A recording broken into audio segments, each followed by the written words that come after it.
How does man deal with all this? And this is where I said we open the end of a man and see how does it feel when you can't provide for your household? How does it feel when you feel inferior, that it is no longer you doing it, it is your wife doing it? This makes man to feel worthless. Now, let me give you a picture. Have you ever walked into a supermarket and found anything on the shelf that does not have a price tag? If yes, when you walk with it to the counter, tell me what happens to the cashier. Let me save you the agony. If it didn't have a price, the machines at the teller may not give you a tag onto it. And chances are, you may not live with that thing until a price is placed on the item. That's the equivalent of a man, a priceless, without a tag. You cannot place the worth of the product you want to buy. Everything in the supermarket has its worth based on its price. It is the only thing that determines this bread is this cost and this bread is this cost. And when we talk of value, society kindly realize we can't talk of value when we don't have the worth. When we talk of value and we eliminate the worth, we are distorting the truth, because we start with the worth for us to understand the value. I simply mean we have created a man who discovered its value but doesn't know its worth. You cannot place a figure on him. In other words, I am saying he himself has a wrong concept about himself. All these things are happening right up in his brain. And no wonder, today you ask a lot of men, who are you? They will tell you, I am a father, I am a CEO, I own this, I live there, I drive that. Have you met somebody? You tell them, I'm Chebere. And the next thing they ask you immediately, where do you live? I kindly don't say, because I live in a house. Because we are a society that has been taught to look at the value, not the worth of the individual. The problem of this man is, when this man grows, when this man gets to that level of early adulthood, in his 30s, when he's transitioning to become the authority. If I go to the hierarchy in the society, this is now where you are entering eldership. Now, at this level, as you enter the eldership level, they discover they know nothing, they have nothing to offer, and they themselves, they are nothing. And this is when now the mushrooming of what I called the liquor points gets to increase. Because I have no worth. It is my worth that stops me from being reckless. It is the worth in me as a man that stops me from being hopeless. It is the worth in me as a man makes me responsible. It is the worth that was inculcated in me, that was ingrained in me, trained in me, taught to me, that makes me a leader. It is not the car I drive. Sorry. You have met people driving empty cars, but they are empty because they don't have a worth. Yes, they have a price. I'm driving a 10 million shilling car. Good. But if you follow them, they are saying, what is this for? It's all vanity. I feel empty. The emptiness and hopelessness, it's because the man was not taught to have self-concept. Now, up in the mind, all this is total confusion. Have you ever gone into a gathering and told a leader, a respectable man, someone who is earning good figures of money, driving a good car, wearing a good cologne, so to speak, Mr. So-and-so, kindly say a little prayer for us as we have food. And you see a face of despair. And they tell you, I've never been to church. I am not a pastor.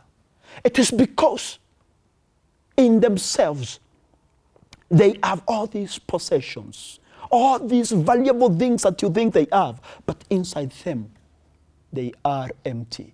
In their minds, when you open it, despite the big car, the man is empty. Hopelessness. The man is dejected.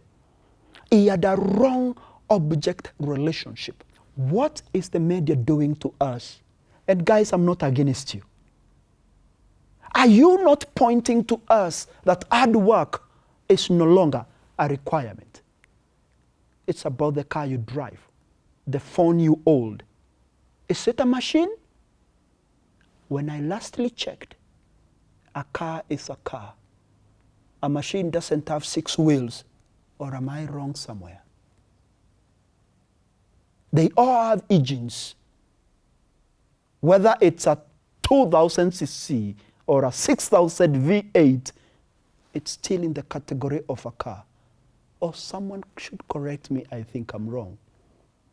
But we are not turning up and saying, we created this monster. We are not accepting that the toxic masculinity we are talking about and pointing fingers to this man is our own manufacturing. It's our own baby. When will we deal with it? It is needless to point fingers to the man who himself is in a jungle that he is confused. He do not know the end of the tail. Parents like me, how many times have we given our sons and daughters gadgets so that they cannot ask us questions? How many times? Don't we have answers? And we are leaving everything to mwalimu. Am I speaking to a parent like me? Did we not go to panic mode when Corona came around? You're forgetting this is what is running in the mind of man. He is not able to have an end of one point and start another point without having a mental breakdown. He is not aware, what should I do? Where should I go? Whom should I turn to? Remember, we taught him never to cry. We told him it is not okay to show your emotions. Or didn't we do that? And now, you are turning to the same man and you want him to be a solution giver. It can't be. It is time we stood up and said, the problem of man is here, and it is okay to say, I am not okay. It is okay to seek help. It is okay for a man to cry. It is okay for a father to cry before the wife and the sons and the daughters. It never became a point of weakness, but it's a point of strength, expressing what is deep inside them that cannot be felt, that cannot be touched, that is not physical. It can only be expressed in an emotion of tears and pain, which is not weakness. Otherwise, I don't think I know it that way. It is time as a community, as a people, we enter the mental world of a man. It is time for us to interact with man and realize he is hurting. And as long as he is hurting, the society is aching. And when the society is aching, we are in trouble. Both man and woman and everything within the society. Enough is enough. to bury our ends in the sand, to ignore man. He is acting. He has lost it. He is mourning. He is grieving. He is seeking for attention. Hear him, uncle. Hear him, mom. Hear the man cry, mother. Hear the man cry, sister. He is seeking for help.